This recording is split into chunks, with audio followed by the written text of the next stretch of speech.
We out here to spread the word to our people. In case y'all don't know what we doing, we out here to spread the word that we are the so-called Israelites of the Bible. That's right. When you open up your Bible and you read about a specific people called the children of Israel, or they may be called Jacob, right? When you read about these people, they got to be a specific people on earth. See, we've been taught by the Christian church that all these people groups was done away with. Let me get Romans 11:1. We've been taught by the so-called Christian church that certain people groups have been done away with. That makes no sense. That's right. We believe that the Bible is a historical document. We believe that it's an accurate history book. We believe that it's accurate prophecy, but yet and still we want to divorce it from the actual people of the book. How that makes sense? All right. So we're going to show you what thus says the Lord, man. We're going to show you that there's absolutely no way that there is an end of the people. That's right. All right? Come on, go ahead and get that. It's the book of Romans, chapter 11 and verse 1. Bring it out. I say, hath Yahweh cast away his people? God forbid. See, that's what they want to say. They want to say because we rejected Hamashiach Yahawashi, that the Lord casted away all his people, and then now he just opened up all the promises to everybody on earth. That's what they want to say. And so we got to step back and say, what is the Bible actually trying to teach here? All right? Keep reading that. Keep reading that real quick. I already know what you're looking for. For I also am an Israelite of the seed of Abraham. Hey, why does Paul need to say that? Why does Paul need to point out that he's Israelite if it don't matter if you're Israelite? Bring that out. Does that make sense? Does it make sense to step back and say, I also am an Israelite, when it don't matter? It doesn't matter who you are, brother, so why are you telling me that? Because the Bible is for the Israelites. That's right.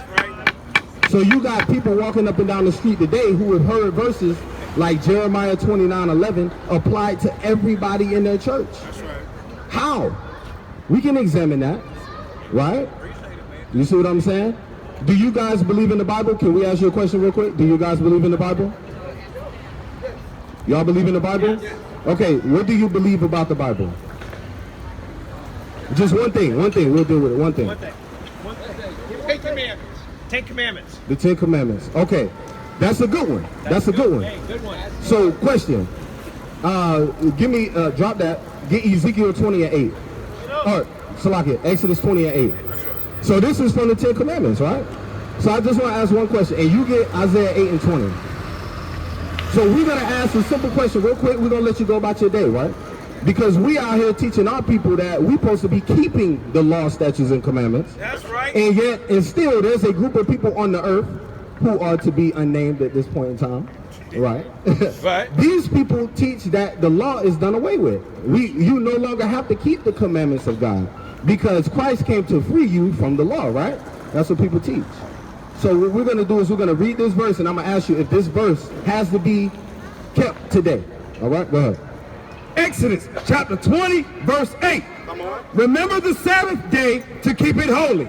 So is that a commandment that needs to be kept today? Yes. All right. We're doing it today. Okay, that's good. That's good. Because you know what? At the end of the day, all nations are going to have to keep the commandments anyway. That's right. So we not mad when somebody say that they trying to keep it today. No, let them go. Because you know what? The word is for Jacob. Right, that's right. The word is for Jacob. But look, we're going to go ahead and get this. Let's get this real quick. Right. Right. This is the book of Isaiah, chapter 8 and verse 20. Bring it out. To the law and to the testimony. If they speak not according to this word, it is because there is no light in them. Hey, there's two parts to that equation. It said to the law and to the testimony. A part of the testimony is that the Israelites is scattered to the four corners of the earth and they under the curses. and the so-called black, Hispanic, and Native American man is the Israelite. That's a part of the testimony. So if you speak not according to that, it doesn't matter if you think you keeping the law. You got to speak according to the testimony as well. So there's no light in them, man. That's why they had to keep walking.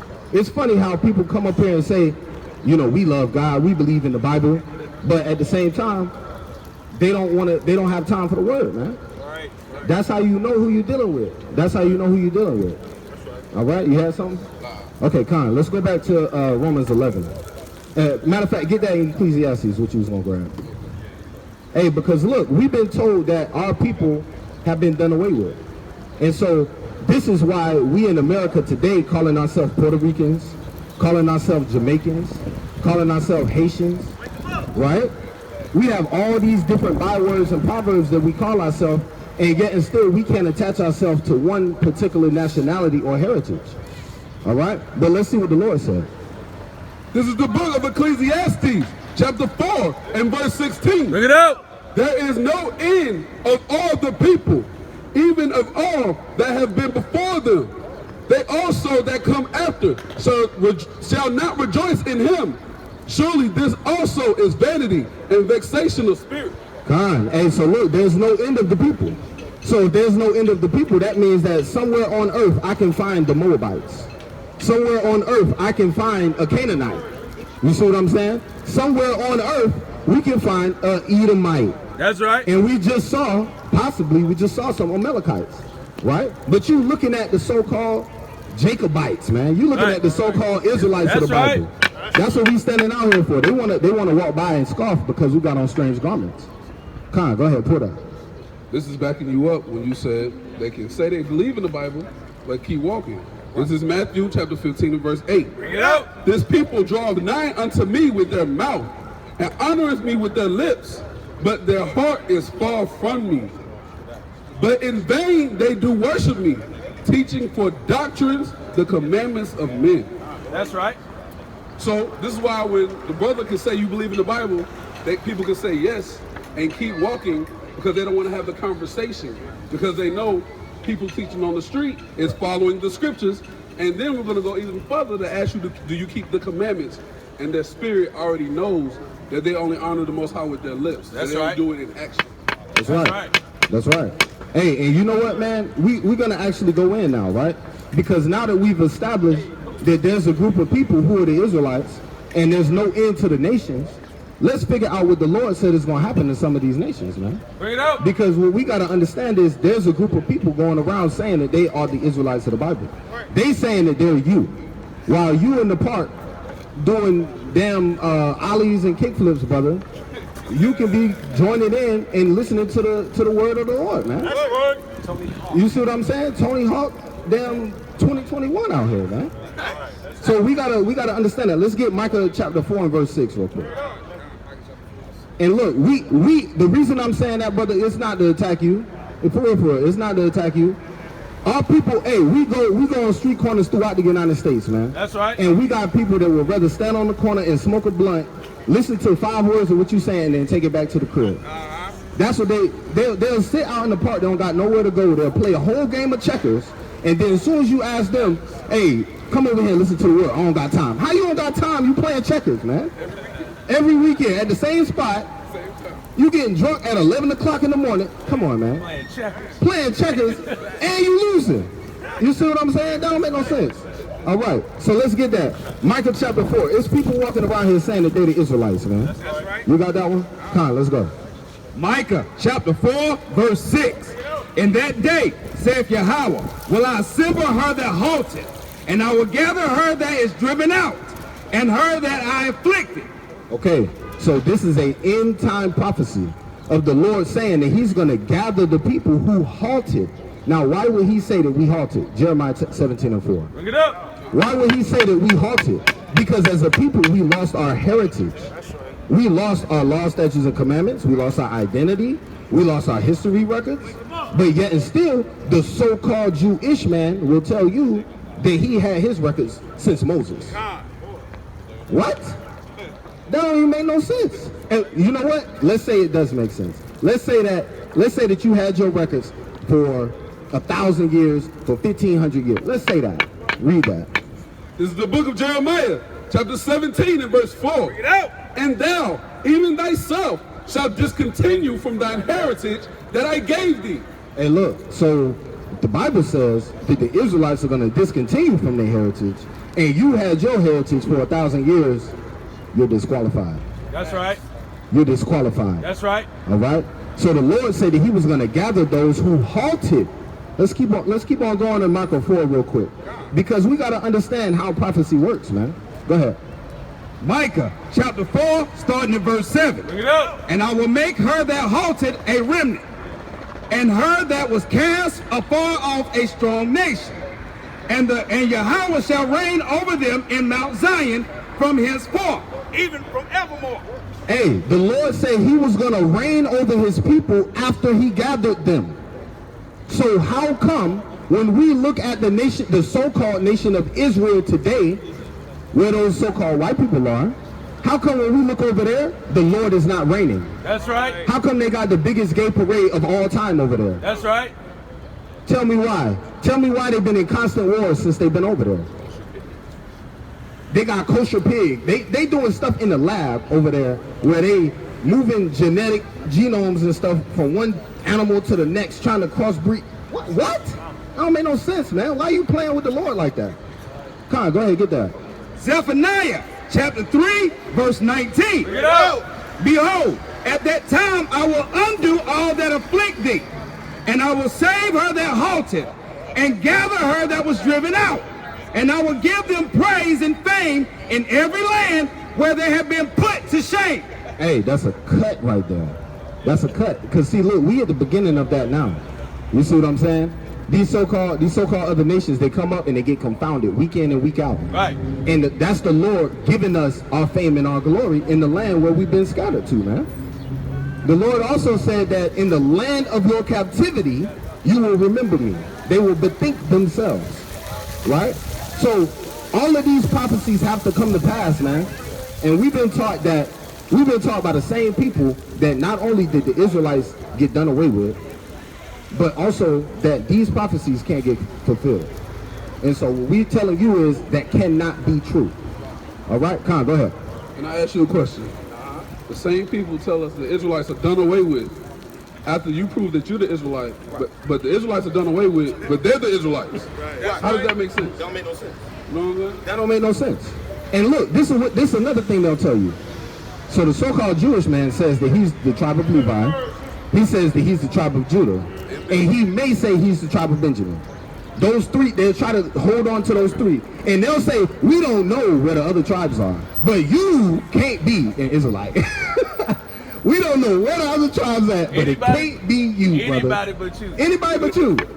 You see what I'm saying? That's the name. That should be the name of that. Right. Anybody but you, man. Because you know what the reality of it is? The Lord got a sense of humor. It's actually anybody but you. Yeah. It's actually anybody but you, because you got to go through these curses, man. All right? We got to go through these curses to identify the Israelites. Go ahead. Revelation chapter 2, verse 9. Bring it out. Get out. I know thy works, and tribulation, and poverty, but thou art rich. And I know the blasphemy of those which say they are Jews and are not, but the synagogue of Satan. The synagogue of who? Synagogue of Satan. The synagogue of who? Satan. That's right. The synagogue of Satan, man. And we don't worship in synagogues. All right? Go ahead. Hey, we gonna pull this real quick as well as another reference to show you why the so-called Jewish man cannot be the Jew that the Bible speaks of. Read that. This is the book of Jeremiah, chapter 3 and verse 18. Bring it out. In those days, the house of Judah shall walk with the house of Israel, and they shall come together out of the land of the north to the land that I have given for an inheritance unto your fathers. Okay, so let me make that plain upon tables, right? The house of Judah would be synonymous with the southern kingdom. The house of Israel would be synonymous with the northern kingdom. The only time these two nations have been together is before they was exiled into Assyria. The northern kingdom was exiled into Assyria, and they've never been together again since then.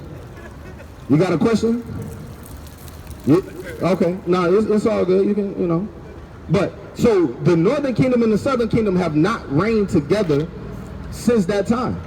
So Jeremiah, we're going to read that again. Read that again. This is an end time prophecy. This is the book of Jeremiah.